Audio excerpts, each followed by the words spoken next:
আজকে আমরা এই প্রগতি সংঘের আয়োজনে একটি প্রতিবাদ সমাবেশ করেছি। তার প্রধান কারণ বিগত 28 তারিখে দিবাগত রাত্রিতে শাহজাদপুরের নামধারী কিছু দুষ্কৃতিকারী এবং সন্ত্রাসী এবং মাদকসেবী তারা আমাকে অপহরণ করে এবং অপহরণ করে নদীতে নিয়ে নৌকায় নিয়ে আমাকে হত্যার উদ্দেশ্যে আমাকে নিয়ে যায়। আমাকে অনেক ভয়ভীতি দেখায়, অস্ত্র দেখায় হত্যার উদ্দেশ্যে, এবং শেষ পর্যন্ত আল্লাহ আমাকে জীবন দান করেছে। আপনাদের অশেষ দোয়া ছিল এবং আল্লাহর রহমত ছিল। তা না হলে ওই দিন রাত্রের বিভীষিকাময় যে পরিস্থিতি, সেটা বর্ণনা করার মতো ভাষা কোনো মানুষের থাকে না।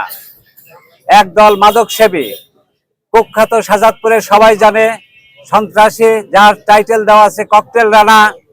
এই রানার বাহিনী তার বিভিন্ন লোকজন নিয়ে আমাকে অন্যায়ভাবে তুলে নিয়ে যায় এবং তুলে নিয়ে যাওয়ার পরে আমাকে বিভিন্ন রকমভাবে চাঁদা দাবি করে, হত্যার জন্য তারা অস্ত্রপাতি ব্যবহার করে, মারপিট করে।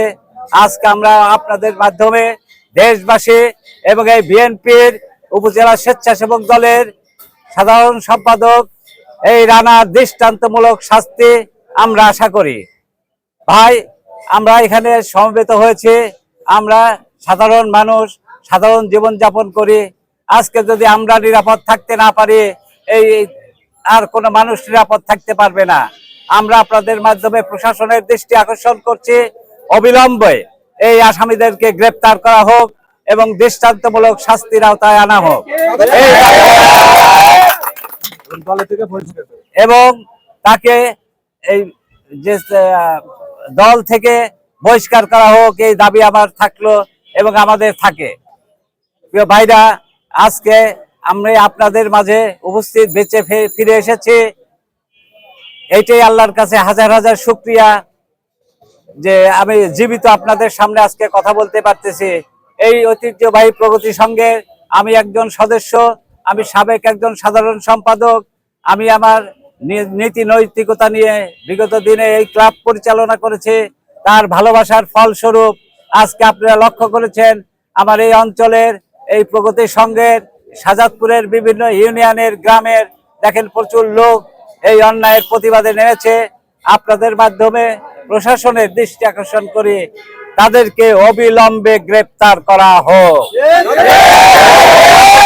জোর দাবি জানাচ্ছি, এই সন্ত্রাসীকে দল থেকে বহিষ্কার করা হোক এবং যদি বহিষ্কার করা না হয়, এই আন্দোলন চলমান থাকবে এই সন্ত্রাসীদের বিরুদ্ধে।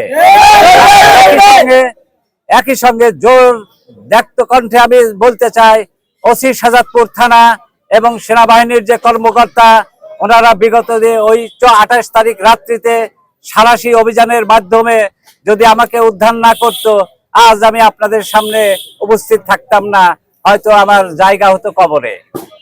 তাই তাদেরকে আমি ধন্যবাদ জানাই এবং কৃতজ্ঞতা জানাই। আমার পরিবারের পক্ষ থেকে, গ্রামবাসী, প্রগতি সংঘের পক্ষ থেকে তাদেরকে ধন্যবাদ জানাই। ফারুক ভাই, একটা প্রশ্ন, আপনার সাথে আপনি যার নামে অভিযোগ করছেন তার সাথে আপনার কি কোনো পূর্ব শত্রুতা ছিল? কি কারণে আপনাকে অপহরণ করে হত্যা চেষ্টা চালানো হয়েছিল সেটি আমরা জানতে চাই। পূর্বে তাদের সঙ্গে কিছু রাজনৈতিক সমস্যা ছিল।